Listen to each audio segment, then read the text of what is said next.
Reeta and Glenn on the internet. Glenn and Reeta on the internet. Reeta coming to us live from her palatious Malibu estate. Look at how you're living.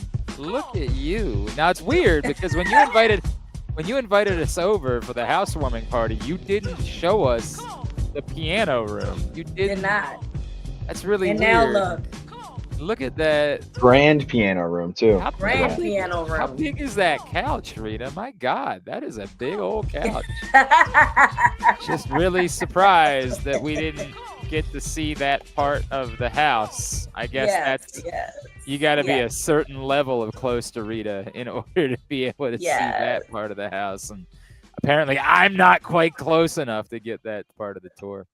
All right. We're not together tonight. We're just together virtually.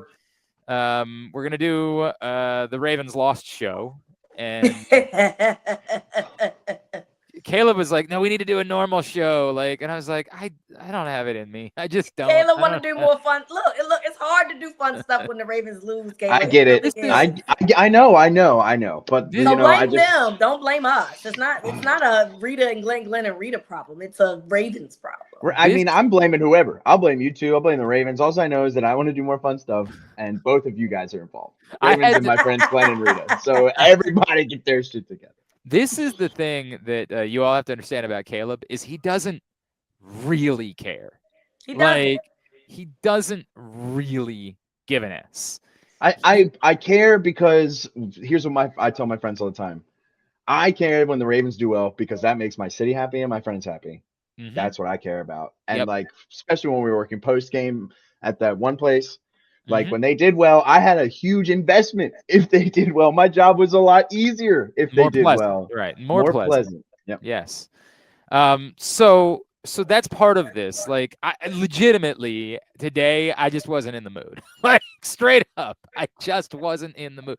Reeta traveled to multiple states and multiple football games to have her How would you bring this up? Embarrass her this weekend after she specifically requested they don't embarrass her this weekend.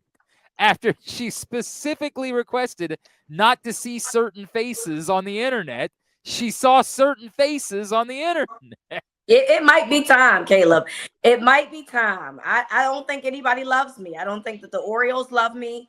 The Gators certainly don't love me. The Ravens right now don't love anybody. So I am very much not having fun in sports right now. And I see why people do not have affiliations. It is way more fun to just not care about what's going on and just live in the moment. Because I'm sure if you didn't have a dog in the fight last night, it probably was a good game. It was not a good game. Not to me. Not at all. Not at all. It sucked. Yeah. That's the reality. Have you considered, and I've thought about it before, adopting a team from a sport you don't care about? No. For what? So then I can get invested in that too? That makes no sense. But no, you purposely pick a team. You do the front runner thing, right? You purposely, Caleb, who's good in the Premier League? Liverpool. We could just become Liverpool fans so that we could feel some amount of joy at some point. No? All right. Well. I just don't rock like that. I don't really rock I'm not a front runner. So and look, people are trying to say, oh, well, you were a Gator fan, but I was a Gator fan before the Tebow stuff. So no, I'm just not a front runner. You know what I mean? So I get it. I might find some joy in my friends that got stuff going on. Maybe their team is doing well or something, but that as long as it's not affecting it's not my team's rival, because then I don't give a fuck, right? But maybe I'll just find joy in other people's happiness. I'm in a Black Girl Baseball chat. They're talking, the Cleveland and Detroit, how those two teams are going in two different ways. So, maybe I'll just be happy for them over there and just not just deal with any of this. All right. Before we get into the show, Rita, you have an event this Sunday, correct? Yes, I do.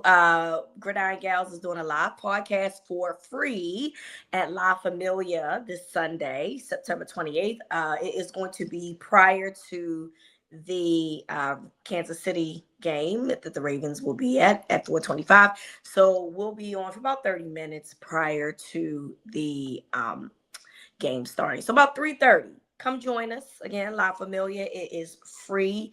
Of course, we want the ladies to come, but the guys can come too. So excellent. Excellent. That should be a great time on Sunday. All right, Caleb, you are curating our journey. So tell us where it is that we're going first. We're gonna start with the O-line problem. Tell me about this. So Rita and I were both at the game yesterday. Besides the stats that came out today following the game, tell me about that eye test, Rita. why are you starting with me? Because you and I were there. You had the Glenn 50,000 can see view. the same thing we can see. Yeah, but you were in the Y'all know how I stadium am when with I go me. to game. Y'all know how I am when I go to games, though. I don't even know why you started with me. Everybody knows when I go to games. Sometimes I get to moving around and I don't even know why we're here. I had to see some of those sacks after the fact because I probably was doing some movement. Okay, You were doing some too much. Okay, Glenn, with eyes yeah, glued on the television. Tell me what your eyes saw before the Well, stats this is came the out. weird part. It's the reason why I think this is an appropriate question is because my gut told me as I was watching the game that I didn't know how much of it was on the O-line and how much of it was on Lamar. And then we saw the number, the unheard of number. The Lions set a new NFL record by being credited with 30 pressures. 30 pressures, which is an insane number. So that says to me that, like, okay, well, it's got to be the O-line, right? But then you see some of the things that came out today, and I'm not sure what it was. Like the fourth down thing. So this is Jonas Schaefer put this together. This was all 7 of the sacks that the Lions got yesterday. And like some of them, like, okay, there's not a ton of time there. yeah, but you gotta throw it away there. There's nobody open. Throw it away. And I agree, Rita. And that's part of the problem that I So don't take the have sack. is like that's a free runner from the right. Like that's a free runner, right? Yeah. Like that one. It's hard for me to criticize Lamar about this, but there definitely appeared to be a lane to the right on that one for Lamar to consider running. That's the biggest issue that I had, and these are the two that ultimately led to the field goal. There's eternity for Lamar to do something on this play. He could have ran right outside to the left and chose not to. And I believe that one was third down, so I get it. Like, he's not sure if he's going to get the yards with his feet. And then this last drive, the skittishness to me just was off the charts. Like, he never – I know it wasn't the last drive. They got the ball back and scored a touchdown. The last drive when the game was still at hand. Just running backwards, running into sacks. I don't know. And the weird part was – like, they put out the PFF grades for the offensive line today, and, like, 3 of the Ravens' 5 offensive linemen graded really well. Yeah. Like, I mean, here's the thing, right? Like, credit the Lions for, look, they have a really good front. And I think that we can admit that a lot of the pressure, a lot of what was happening probably was due to just guys not finding ways to get open. And, Lamar just being skittish in moments. And ironically, I have not watched the film, but I've, obviously, we all follow people that watch film, and they kind of was along the lines of like PFF and saying like, it wasn't as bad as we would like to think that it was. Of course, it could be better, but it wasn't as bad, which then tells you that, well, what's the problem? And maybe the problem is, Lamar. Maybe the problem is, the guys, again, that weren't finding opportunities to get open. So you wonder, my thing, I thought, guys, was like at some point, I think Lamar, because Detroit clearly was using a spy a lot of the time, and for whatever reason, Lamar just didn't want to run, right? I feel like this is a conversation we have every single year at the beginning of the first half of each year. Because I feel like we had this exact same conversation last year where we were saying, Lamar just chooses not to run. And there's gonna be situations where he has to run, right? And so there are very few linebackers, and I said this last night on the post game show, that Lamar that can keep up with Lamar. And the dude is not on the Detroit Lions. So I don't know why he just chose to continue to stay in the pocket and not find ways to, make plays with his legs. People are questioning, like, is the foot injury that he got in camp worse than what it is? And I don't know, right? None of us know these things. All I know is that Lamar looked skittish, which to me, the pressure got to him quite early, probably as the game went on. Phantom pressure, even though it was pressure, but like phantom pressure, just him, not being calm and just automatically getting out of his zone. And then also, I just think that, he's just not in a position where he wants to run. And here we go answering that again. Yeah, this is the weird part, right? Because this conversation seems to happen every year now, and it's this: is Lamar purposely saying, I'm not going to run like that until blank, until December, until the playoffs, until and we've heard arguments for that from people over the years, right? Like, save yourself for those moments. The problem being that really was what was there. And Lamar saying that the issue was a spy, as you bring up, like, I have watched entirely too much Lamar Jackson to believe that the spy is really what forced him back into the pocket. I've seen too many Lamar spin moves and jukes, and exactly. Like, to me, Lamar one-on-one with a defender is that's if you end up drawing up a play and that play leads you to Lamar one-on-one with any defender on the field, I think you've drawn up a good play. So it's really hard to get into the psyche of this. To your point, is it related to injury? Is it related to him just saying, my team and I, we've gotten together, we've decided that I'm just not going to run like that. I know a lot of people have made comparisons to Jalen Hurts and the fact that Jalen Hurts is far more willing to say, look, man, if that's what you're giving me, that's what I'm going to take. And for what it's worth, nobody thinks that Jalen Hurts is the quarterback that Lamar Jackson is. And so there'd be an argument for Jalen Hurts to say, nah, I want to prove the doubters wrong. I'm not just going to run. I'm going to force the issue to try to throw a pass.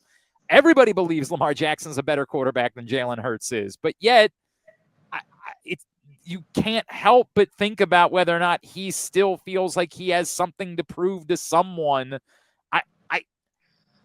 I mean, his mother literally told him last year that he needs to use his legs. So it's not that he doesn't know. People feel this way about him and the way that he moves.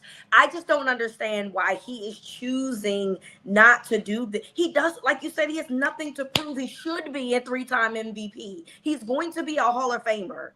Lamar's going to be a Hall of Famer. Yeah. Whether he wins a championship or not, he's going to Canton.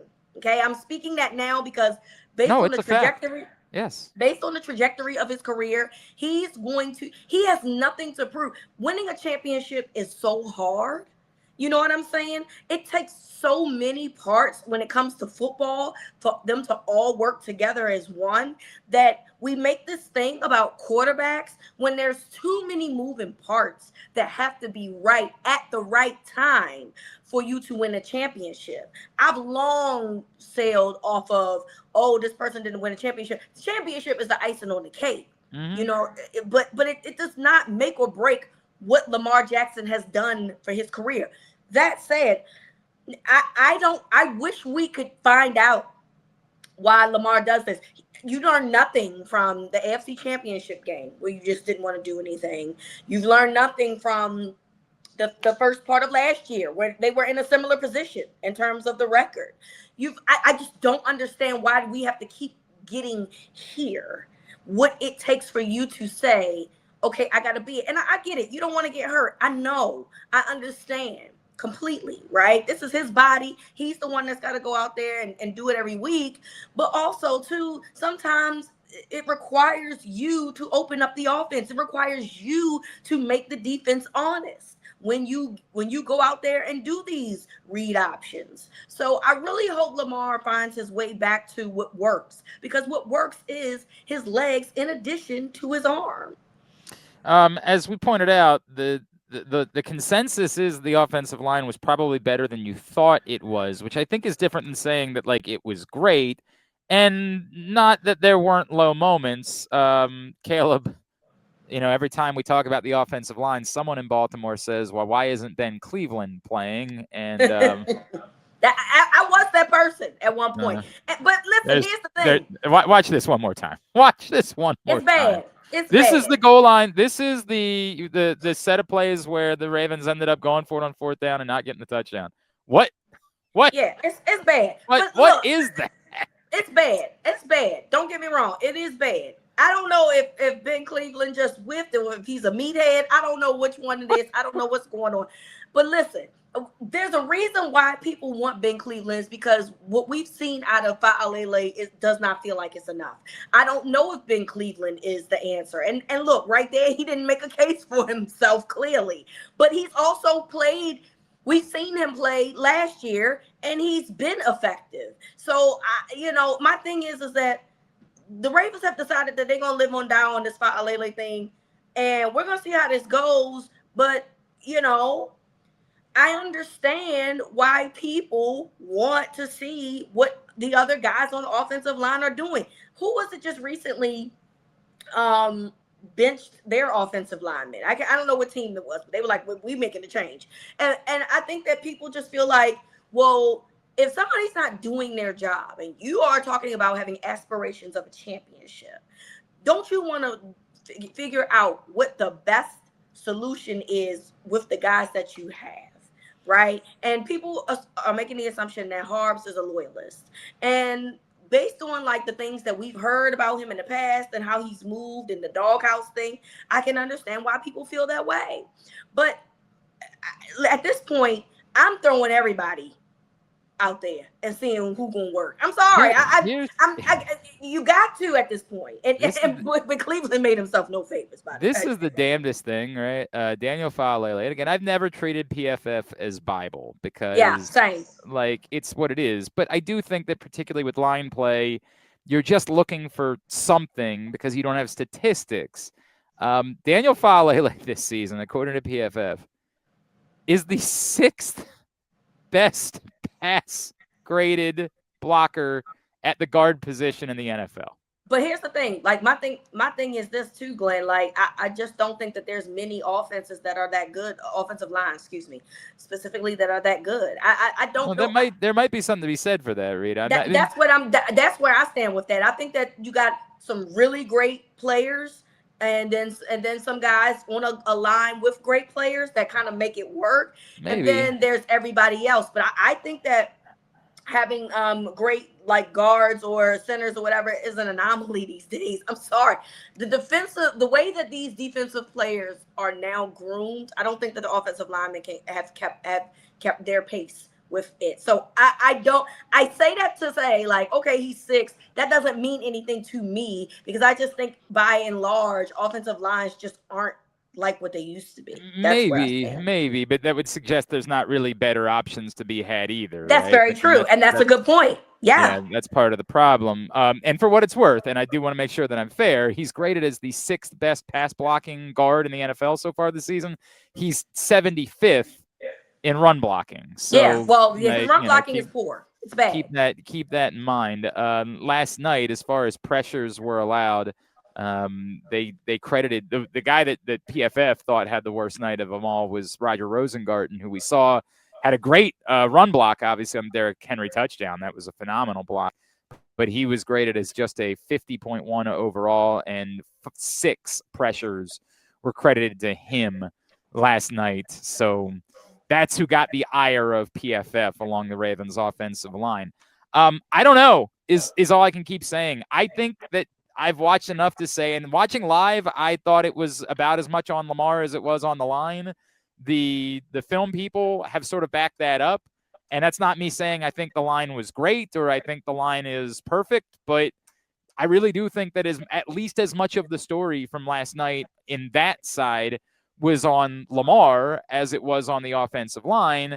But there's only so much to be said about that because you don't have a prayer if you don't have Lamar. So like, what are we really doing here? We're being objective. That's what we're doing. And I think that that's important. I think that people think that because Lamar has been such a great asset to this team and to the city overall that he's above any type of constructive criticism. And I don't agree with that. I don't agree with that. I think that, look, what we're going to do is give Lamar grace, of course. Right? He's Lamar Jackson. Correct. But it doesn't mean that we can't call out what we see. Like, I'm not going to not do that. And I'm never going to not do that. And I don't think anybody should do that. And then people get mad when you say, hey, this is probably on Lamar. And that's not fair. And look, aside from the 7 sacks too, Glenn, like, Lamar just didn't look in sync for a good portion. Well, it's weird because like when he was throwing the ball last night, he looked great. Like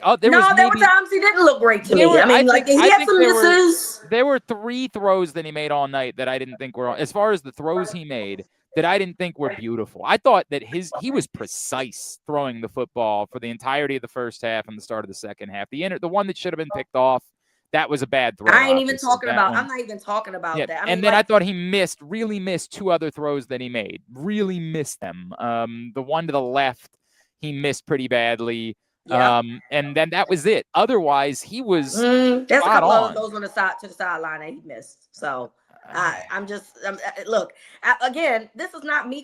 I am criticizing Lamar. Yes, I am. I'm not about to sit here and tell you I'm not. But it doesn't mean that I think that this team is nothing without Lamar Jackson. Oh, yeah, like, I want to be clear about that, right? Like, Lamar, with this offensive line, unfortunately, Lamar just cannot. And I don't think he had a bad game. This is not me saying that. I do not think that Lamar had a bad game. I think that Lamar had some misses, and I think that some of those sacks he's going to have to take account for, but I don't necessarily think that Lamar had a bad game, right? I'm just saying that Lamar clearly looked uncomfortable and out of sync at times, and we have to probably credit that Detroit front. And we have to remind ourselves that 2 years ago when the Ravens played them, they didn't have St. Brown. They didn't have Hutchinson, to my account. I don't believe that he was there. I think he had gotten hurt. So I don't believe Hutchinson. That was 2 years ago they played. I said 2 years ago. Yeah, but Hutchinson didn't get hurt until last year. Well, somebody they had somebody on the defensive line that did not play. That I do know. I don't know if it was him or the guy on the other side. But they didn't play. I remember that very well. And my thing is that so this is not the same Lions team per se and also you don't have the same defense that you had 2 years ago too. That's another thing, right? You don't get into that. You don't have the same defensive coordinator. You got different pieces. You had Nnamdi Madubuike, and you also had Van Noy. You also had Clowney. So, everything was different. But even with how they got beat down on the trenches on both sides, Lamar Jackson still made that a game because he is Lamar Jackson. And that's where I'm going to give Lamar his flowers, even in the criticism that I think that we should be able to do when Lamar has his moments. I think that we still have to acknowledge that even when it felt like it probably should have been a worse beatdown than what it was, Lamar Jackson still found a way to make plays. Let's go to that other side of the ball. Let's do that. Do you want to go straight and listen to one of our players here? Sorry, I got some old roses and it's a gnat in here. What the hell? In my face. In that beautiful, clean home? I know, right? Oh, you trying to say my house is dirty because I got a gnat? Wait a minute. No, I can see your house. It's beautiful. Don't dog whistle me, Glenn. I'm just joking. I'm just playing. I just joked. Marlon Humphrey did not have a great night last night. Are we sure? Because he was on his podcast. Well, he's always going to be on his podcast, but he definitely did not. He recorded that on Sunday. He did not record that today. Okay. That's also I don't care, but that's okay. also kind of weird, That right? is very weird. And It's if you very saw weird. his 2-minute intro video, anyway, I was What gonna grab was that. We're gonna what let was his post what game. was he going to talk about on his podcast when they hadn't played a game? Like what Oh, the? it All was right, all really right, bad, actually. all We right, can get into that after all this. We're right. just not very Okay. good. I think biggest thing on playing on the Ravens defense is the organization, the fans. They've seen greatness. So being bad, being good, really, it's just not the standard. I think when you Ray Lewis and Ed and just the great defenses that have just come through here. That's really all they've seen is just great. And I feel like anything other than that is below the standard. So right now, I do know we got guys that want to compete, that want to get the job done. I feel like we are close, but we just we gotta just all come together. We gotta just finish those third downs. I feel like that was just the biggest key for tonight, and we just can't expect our offense. I know we got Lamar Jackson, but we just can't expect them to score 28 points every game. 30, like it's putting unfair expectations, I think, on the offense. So we got to do our part, and we got to get some stops, get some turnovers, and I think that's the key. But I know we got a short week, so I think if there's a week we can turn things around, it could be this week against a really good team with KC. So That beeping that you heard was the defense on life support, by the way. that's courtesy of our friend Morgan Adsit, who got that video in the locker room last night. And you ain't wrong, Rita. Look, the crazy part is, like, to me, the defense actually was worse than you think it was last night. Big time. Big Like, time. I don't think the numbers even do justice for how bad. I was trying to comb through and think of how many plays, legitimate plays, were actually made defensively last night. And of course, the Nate Wiggins pass breakup and the Adafe Owe TFL, and that's the list. They actually got 2 3 and outs, but remember the one they got because of a gift, right? Like that horrendous call on the lateral that was definitely not a backwards pass, but for some insane reason they called it a backwards pass, and the Lions took a 9-yard loss on that play, and then sort of were willing to just run the ball and punt because they were backed up at that point. Ironically, they were backed up plenty of times last night, and that wasn't a problem most of the other times. Not at all. The defense was horrible. And so when they say they've given up 96 points, which is the second most in the NFL behind only Miami, they could have given up so many more. The Lions just chose to hold the ball for 12 minutes at one point last night and do like a Service Academy 100-play drive down the field.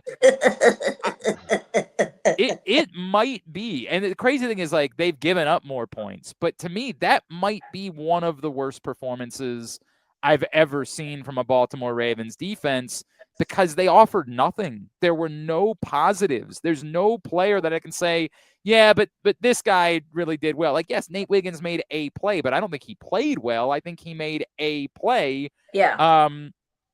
That was truly atrocious. And it's complicated because the question that Caleb's asking, like, how bad is the defense, is we all know we have to acknowledge that Kyle Van Noy and Nnamdi Madubuike were not there, and that's part of the story, but it ain't the only part of the story. And those guys were there in week 1 when the Ravens were run over by the Buffalo Bills. This isn't new.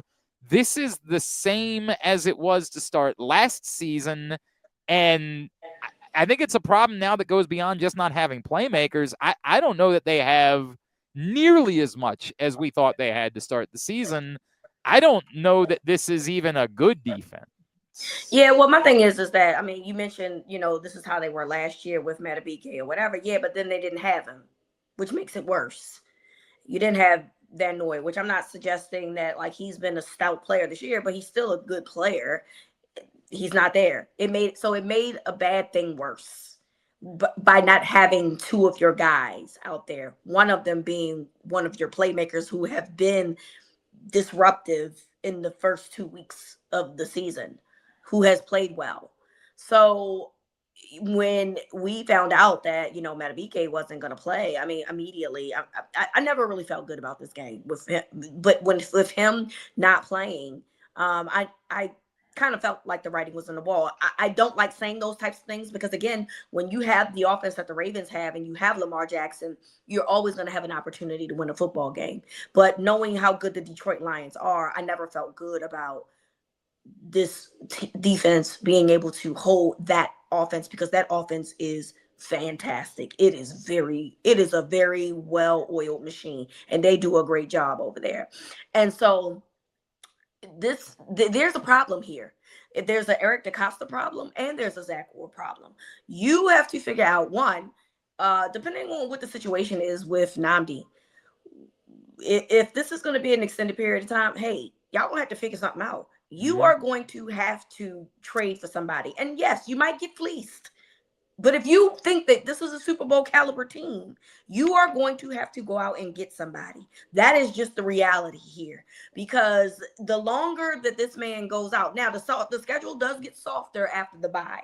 But going into the playoffs, you still need, number one, depth. There's that, because clearly the guys that are playing now didn't do anything last night on Monday night. But also, too, you need a wrecker, and they don't really have it. Like I said, Nnamdi was the one that he was definitely getting pressures, but not necessarily like sending them home. And to be fair, he's an interior lineman. They don't have anybody on the outside that's doing that type of stuff. So at minimum, you need somebody. If Nnamdi is not going to be not going to be playing for some time, you're going to have to figure out who you can get from the Giants, who potentially could be 0-4 soon because they about to play the Chargers.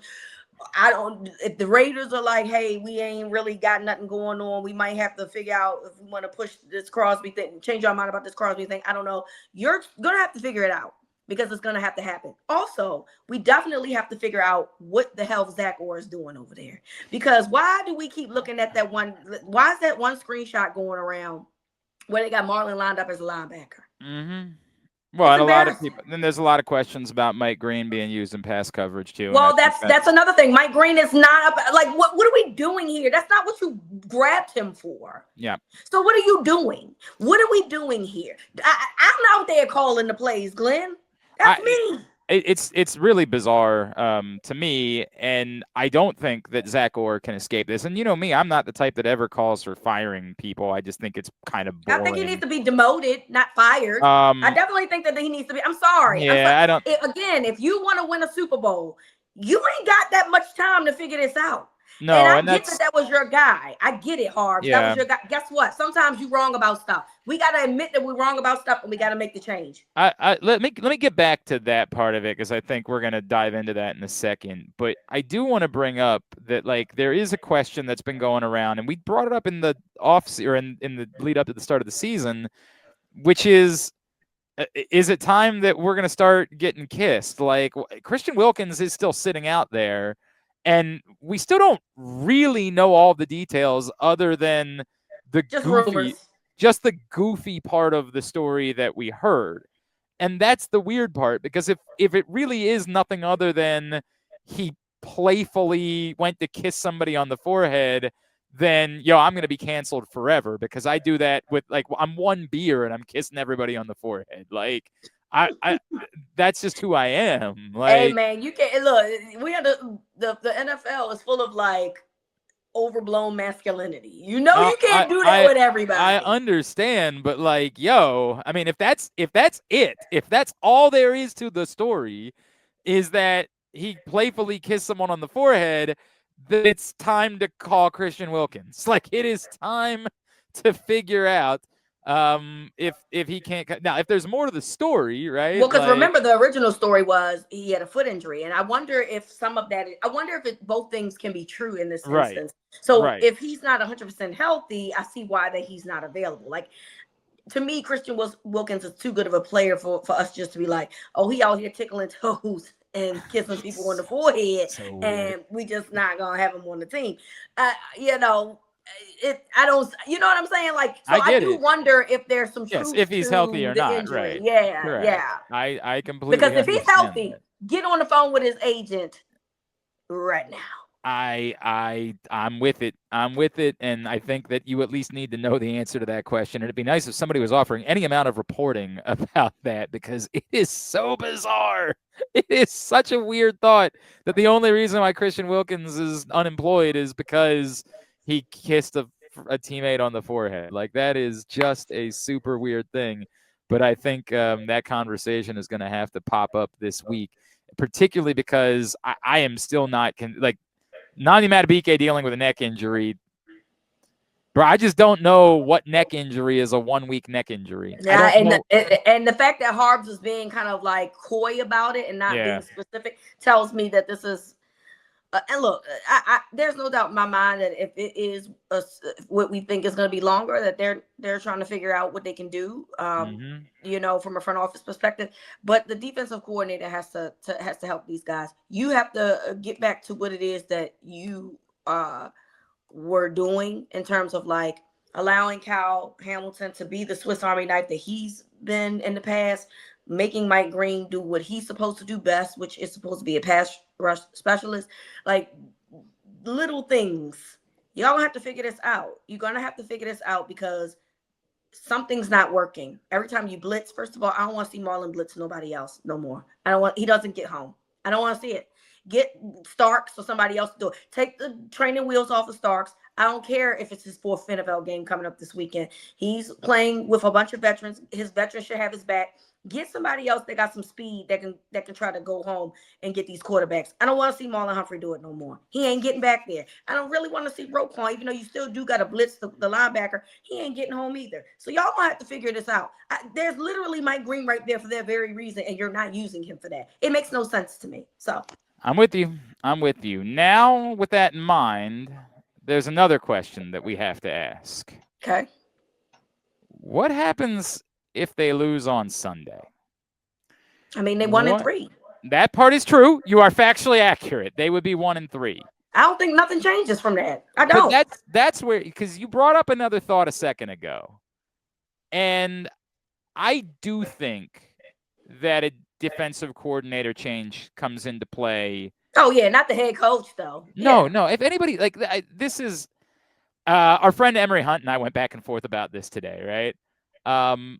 When I say when I'm asking questions about the coordinator, he was very defensive, Emery, about Zach Orr. And, what about him? That this isn't his fault. Yes, it is. And Emery's thought was and Emery was calling out the guy, saying that he doesn't think these defensive players have the want to. Like, he was pulling up specific plays and saying, watch Nate Wiggins on this corner blitz and tell me if you think he's actually trying to get after the quarterback or if he's just running into the picture. So I don't disagree with that. I definitely think that there's some lack of effort there for sure. But again, we're having the other things that we just talked about. That's him. Yep. And Emery's point, and look, I have no problem with this. I've said it loudly now. If this goes south for the Ravens, John Harbaugh has to be fired, or he's got to choose to move on, whatever. Like, if this goes south, this can't continue. And south can be a lot of things. It can be, this regular season coming apart at the seams. It can be another pathetic playoff exit. Like, I'm no longer going to be the guy that defends it. This has to happen. It has to happen this year. And if it doesn't, and I'm not saying that it will, because I don't know the future and I don't know what Steve Bisciotti cares about, but if it doesn't, they need to do that. But they're not going to do that in the season. I agree. And it's not just that they're not going to do that because, they're too nice to John Harbaugh or they have too much loyalty. It's because that's insane behavior. Like, that's truly insane for a team that's trying to win to think that the answer is, we do this. It's the easiest thing that we ever do in analysis. Fire coach, shrug shoulder, win Super Bowl. Like, that's all we've got. In the offseason, I think you can do that. In the middle of the season, somebody has to be the coach. And this notion that, well, I don't know, just let Chuck Pagano be the coach. Like, Chuck Pagano had the chance to be a head coach in the NFL. And it largely didn't go well. And that doesn't mean that in a million years it couldn't happen that way, but it's just kind of reckless behavior to think that you're going to do that in the middle of a season. And you're specifically not going to do that with a John Harbaugh. Yeah. Maybe you get to week 12 and like things have come off the rails and the writing's on the wall. That Similar to like how Brian Billick, like we knew after the Miami game, like Billick was not coming back. And to be fair, they let him play out the rest of the season. Yeah, but they let. That's what I was just getting ready to say. Yeah. He knew he wasn't coming back, but they allowed him out of respect for him. He had brought the city a championship. Mm-hmm. Hey, you're not coming back, bro. But we're gonna let you finish this out. And that look to me is the reality. So I think having that conversation, like anybody whose opinion is about John Harbaugh, I'm telling you, it's warranted. Like you're warranted to have that opinion. It's just kind of still wasted breath in the moment. In the moment, it doesn't change anything. But if they lose on Sunday, if Kansas City with a stagnant offense finds their offense is stagnant because they can't run the ball. But guess what? Now they're getting ready to play the 30-second run defense. So that potentially changes everything for them. If they do that, then I think it absolutely becomes in play to make a move at defensive coordinator after week 4. 1,000%. I don't think that is even reckless. I don't think that's even crazy or bizarre fan talk. I think that's a very realistic. We can't pretend like something isn't happening here. We have to do something about it. And I agree. Like last year, you tried avoiding that by hiring a babysitter. You've already got a babysitter this year, and it's not working. So I get it. Somebody would say it's kind of crazy to think that like you would solve the problem by promoting Chuck Pagano. Like that would seem crazy, but only one guy can call plays. And so I think the point is you let somebody else call the plays. And that can be Chuck Pagano. And look, you want to make them co-DCs or something to try to save face with Zach Orr because he's your guy. I don't know, whatever. We could have that conversation. But if they lose to Kansas City, and to your point, Reeta, if a Chiefs team that can't run the ball suddenly gashes them on Sunday, I don't think it's crazy to suggest that is that for Zach Orr, that there's too much at stake to just keep saying we're going to keep trying to do the same thing and hope for better results. I agree. And my thing is that like, I'm not suggesting that Steve Bisciotti should be anywhere in the same galaxy as Jerry Jones where he needs to be involved. But my thing is that, look, I feel like on paper, yes, despite some flaws here and there, this is still a very good team and they can contend. And I feel like that this guy is counterproductive to what it is that this team needs to do. And so you're going to have to make a decision because do you want to save your ass too? And but I'm not suggesting like we know that he's not going to get fired. He meaning Harbaugh is not going to get fired during the season. But if you want to save your ass too, at least go out on your own, on your way, on your terms. You need to make something shake because this ain't working, and it really hasn't worked in 2 years. I get that it got better as the season went on. I was never impressed by that, Glenn. I'm sorry. I was never impressed by I had to be because it was real, but it's hard to figure out what really happened there, right? Yeah, like exactly. I don't know what the line is between Zach Orr figured it out or another set of Dean Pease really we're figured it out. Having the conversation again. So has he figured it out? So that's my point. That's why I don't know, right? Like I can't, to the point, I can't pretend like that didn't happen last year. It did happen.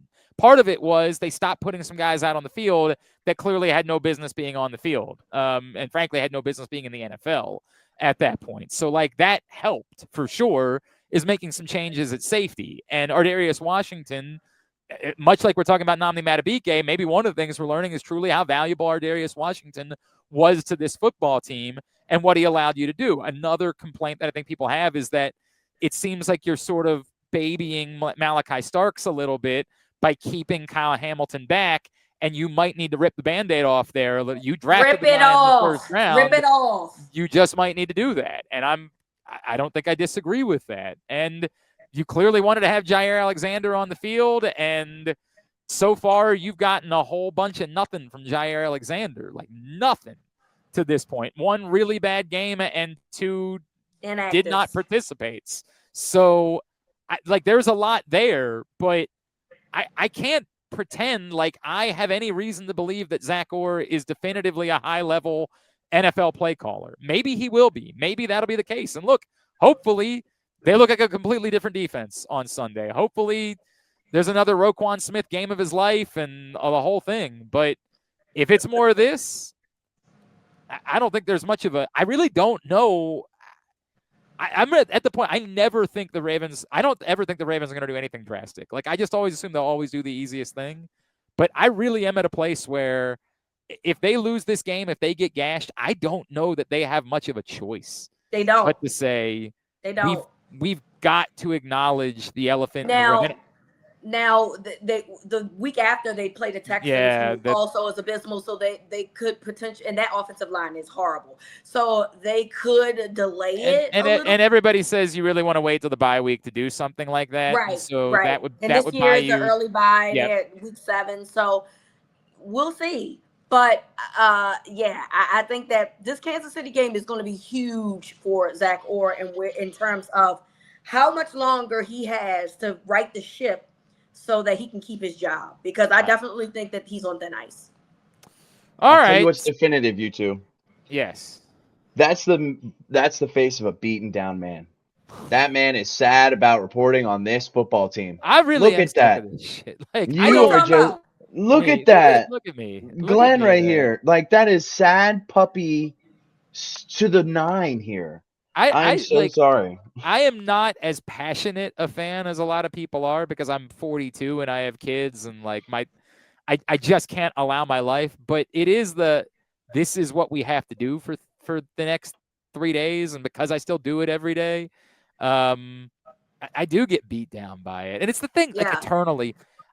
The dumbest trope in sports radio was always, you guys like it when the team loses. It's so insane. Caleb already brought this up, like, from when we did. I said the inverse literally at the start of the show, right? It's not good for business. It's not. The only thing it can potentially be good for is the lowest common denominator of content, which is the people that really lose their mind and are genuinely entertaining in that way. And don't get me wrong, there's some short of fraud in me. Like, I can take something from that, but everyone is more invested.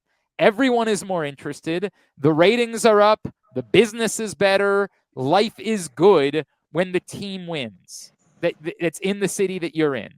There is it's such nonsense that we heard all the time. Oh, secretly, you guys like it when they lose. No, not even a little bit. Now, it's different for Reeta and I. Like, we passionately, we're fans. Like, we grew up here. This is our team. It's on top of that. But even when I lived in Arizona, do you think it was good that the Cardinals were doo-doo? Like, was that good for my job?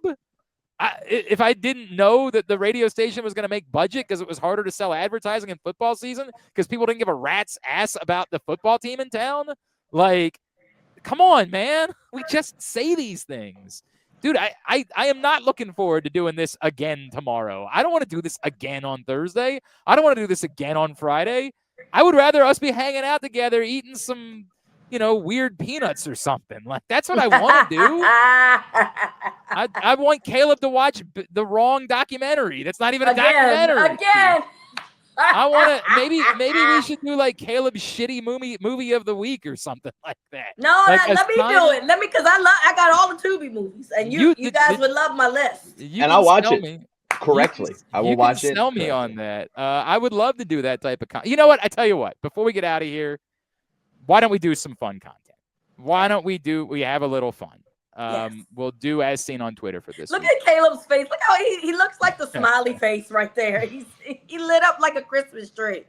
Caleb, it's because it's tough, because I know how much you guys care, not only about the players themselves. I care mainly about Lamar's legacy. I've seen the Ravens win 2 Super Bowls. Not to say that I would never want them to win another one, but I was an adult in 2001.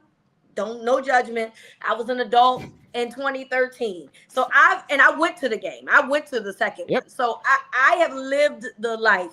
For me, this is about Lamar. I just want Lamar to get his roses, because I feel like that this is a guy who had dealt with so much adversity, and I want it for him.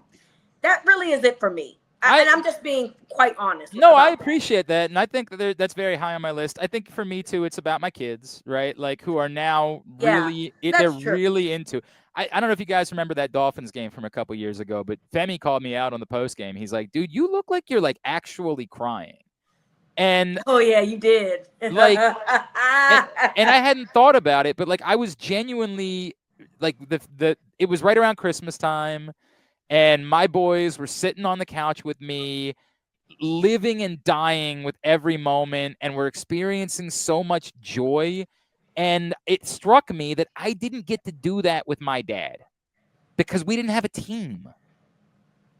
That's the, like, Caleb is not even super young. Caleb's not even 20, but like probably, can't understand what we're feeling about this. Like, I didn't grow up sitting on the couch watching my football team with my father because I didn't have one. It didn't exist. And so, like, that moment struck me of how special it was that I was getting to do that with my sons. Since I don't have to go into the studio anymore on Sundays, I can watch games with them. And this is as much as we're doing. This is how I see the lady. He's seeing the lady. This is how I see the lady moment. This is the best you're getting out of me. And so, yeah, I was emotional about it. And so for my kids, like, I want them to have that joy. I know what it means for them. Like, it lifts their spirits. It makes them happier. And I get it. Not everybody's team gets to win. I understand that. And, I know. Only one. But it should be your team, not the other person's team. I'm just asking for one. I mean, I ain't even asking for much. If Lamar gets his as a Raven, man, I ain't asking for no more chance. I swear I won't. I won't ask for no more. All right, let's get into it. Caleb, can you play just the audio from the one clip? All right, so Reeta, Caleb knows because he's curating. You do not, so you have to guess. You have to play the game. What is this audio? You'll probably recognize the voice. It's a very, very familiar voice. Is it Kevin Harlan? It's not Kevin Harlan. Oh, sorry. Give it to me one more time. He grabbed booty. One more time. He grabbed booty. You don't hear it, Reeta? You don't hear that? Really? He grabbed booty. Nothing. I hear. For everybody playing, here's the sauce. So if you don't, hang on. Okay, I heard that, but it was just it's a clip of Ian Eagle saying he grabbed booty. I was gonna say, you want me to close my eyes? Number 26, only place to the spot of the foul. First down, New England. He grabbed booty.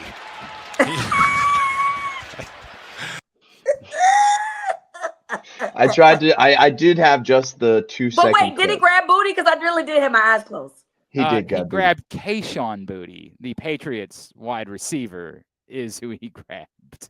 He grabbed. Go ahead, one more time. There he is. I tried to keep it together. We're good. I forgot that they had booty on their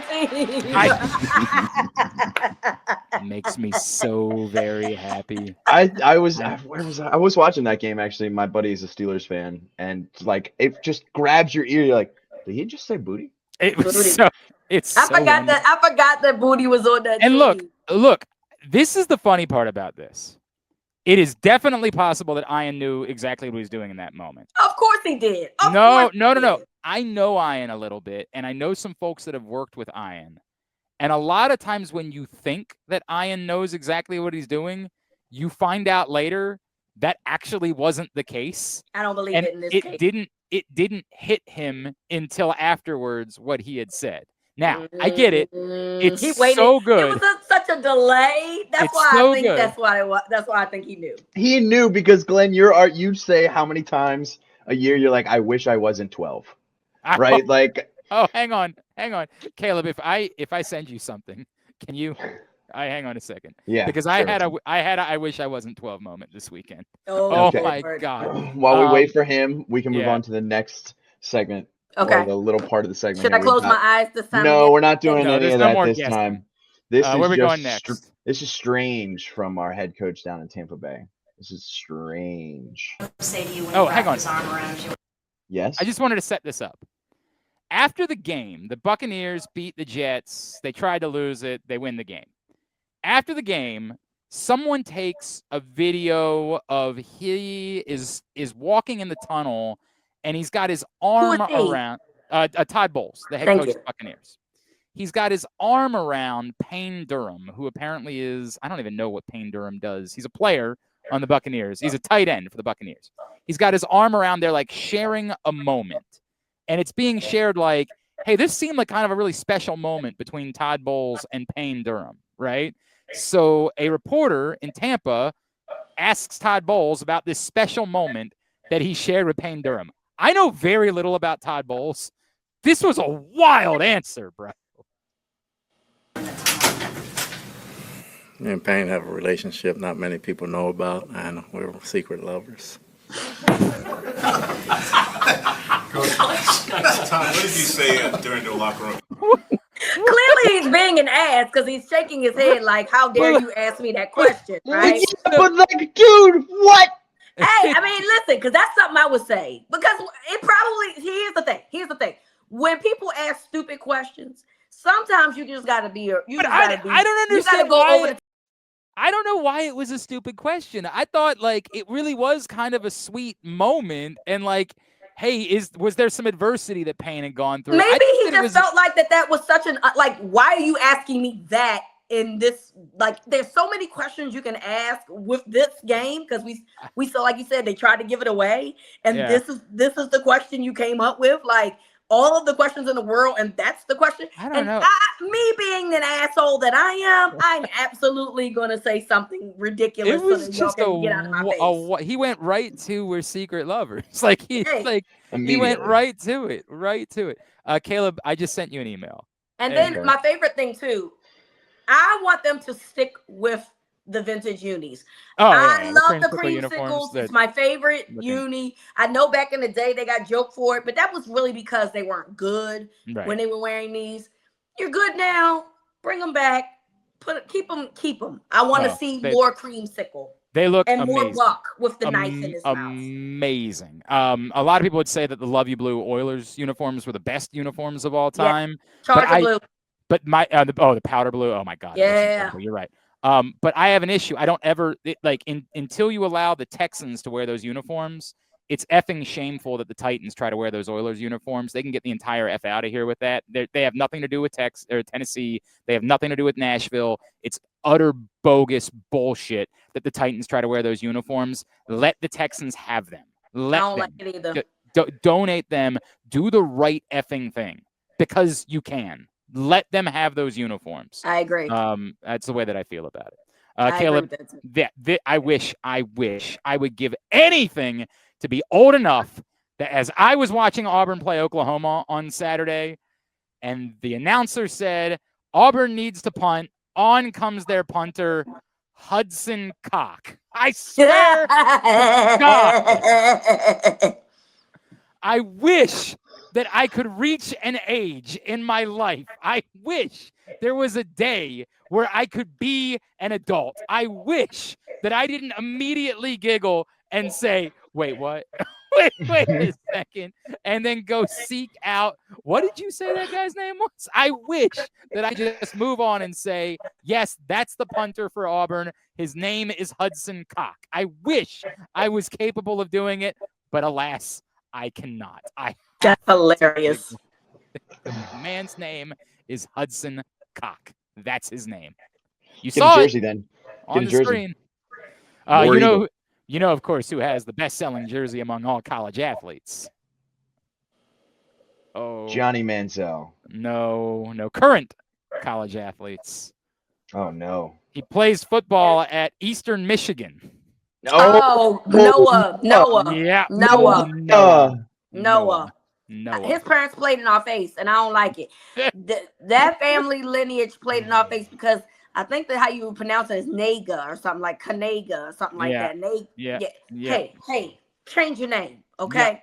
Change your name because I don't like it. Y'all playing in our faces. Don't play in my face like that. And I don't appreciate it. Next up, where are we going next, Caleb? Guess who's got the mic? Oh, yeah.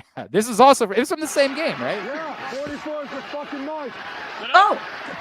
Guess who's the mic? 44? Here's Irving.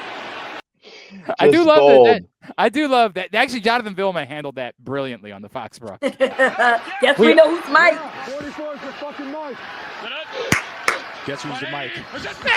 But honestly, why do we have so much access? Quite frankly. It happened last night. I don't remember which touchdown. I wish I could remember who scored it. Oh, yeah, it happened last night. Which Lions player used Noah's name after? St.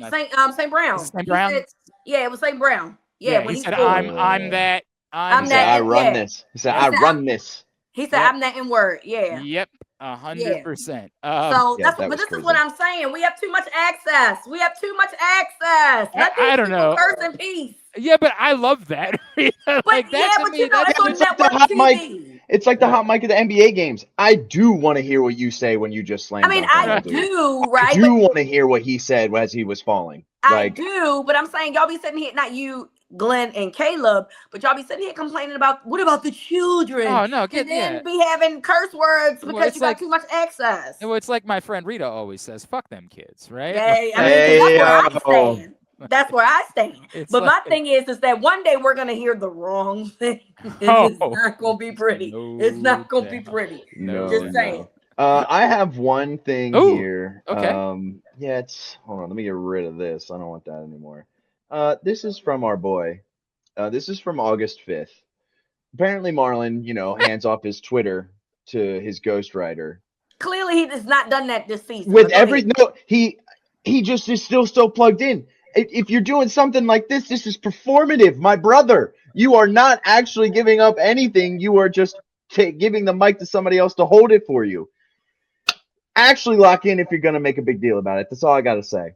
What I also have to say about that podcast is they spent 40 minutes reviewing that AI stadium slop that I know you guys saw this past week on Twitter. Reeta, I think you said no, it looks dumb. I can't see the scoreboard from the cathedral thing. The M&T. Yeah, that's what they did on their podcast. Yes, for like 40 minutes they went over like videos people made, and I'm like, one, you guys know where I stand on generative AI, and two, wow, how thrilling! Oh, wow, how thrilling! All right, one more. Speaking of the Ravens, I did not watch the Manning cast last night. Look, man, people tell me that it's entertaining. I have never watched the Manning cast. I enjoy it. I do, especially if the games are bad. I do watch it. I appreciate that. Maybe because I'm a broadcaster, I'm always going to choose to watch the broadcast, right? And by the way, I actually thought that Joe and Troy were kind of fun last night. Joe was bringing out some country. He said something like "them bowls" or something. There was some funny things last night. But on the Manning cast, right before the half, you'll remember, leading to the 2-minute warning, the Ravens decided they were going to, well, you know what? I'll just let you live it out. This was from ESPN2 last night. The Manning cast, as Peyton Manning was very, very concerned and really thought the Ravens were screwing up badly. Got to throw it here. Yeah, let's go. What are they? What are you doing? Get back in, Lamar. Get back in. They're going to take timeout. We got to run a play. They're going to take a timeout. No. You're going to take a timeout? I think you want to take a timeout. I think he thought it was going to be the 2-minute warning, and he said we don't have to run a play, but they're going to have to. That's what I'm saying. They got to take No. Oh. Wait a minute. Does he not know math? I'm so confused. They're right by each other. Hey, is the CTE starting to creep up in there? Yeah. Because what just happened? Look, man, I'm looking at the time, he's going to have 1 second left, I think. What are we doing here? Yo, I swear to God. We all make mistakes. Hit the O. The moment that you realize.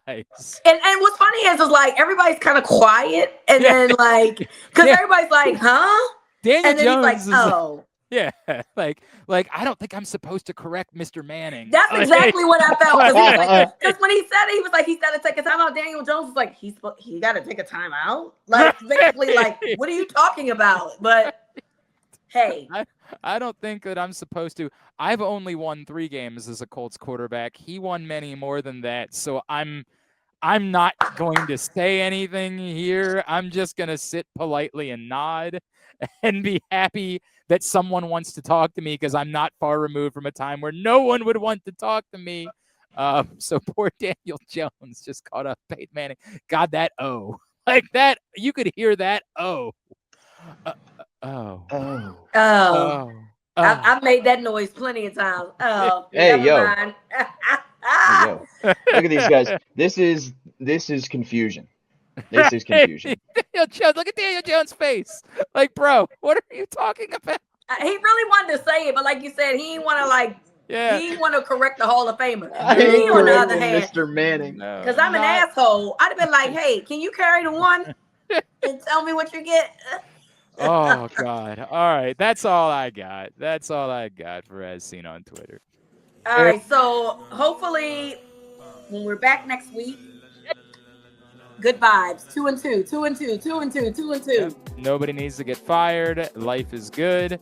Caleb, We you can want to watch, and we can watch bad documentaries and Tubi movies again, Caleb. Somebody pick something for us to watch. I'll figure it out. We'll figure it out. We'll get Reeta this week. Yep. Yeah. I don't have anything to plug other than I'm an uncle now. Hey! Congratulations. Let's go, little baby Isaac. It's cool. I'm gonna go see him tomorrow. I'm hype on that. That's dope. Congrats. That's all I got to plug. That's Thanks. dope. I love that. I love that. All right. At the NFL Chick, Gridiron Gals, and Sunday at La Familia. Yes. Baltimore Beat as well for Reeta. At Ray_duh_ is how you follow him. At Glenn Clark Radio, GlennClarkRadio.com. For me, we will see you guys next week. This has been Reeta and Glenn on the internet.